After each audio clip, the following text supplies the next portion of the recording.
বাংলাদেশের স্বাধীন জনগণ কি চায়?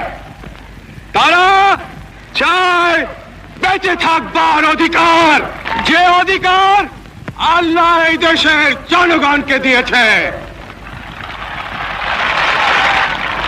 এই অধিকার কেউই কেড়ে নিতে পারবে না।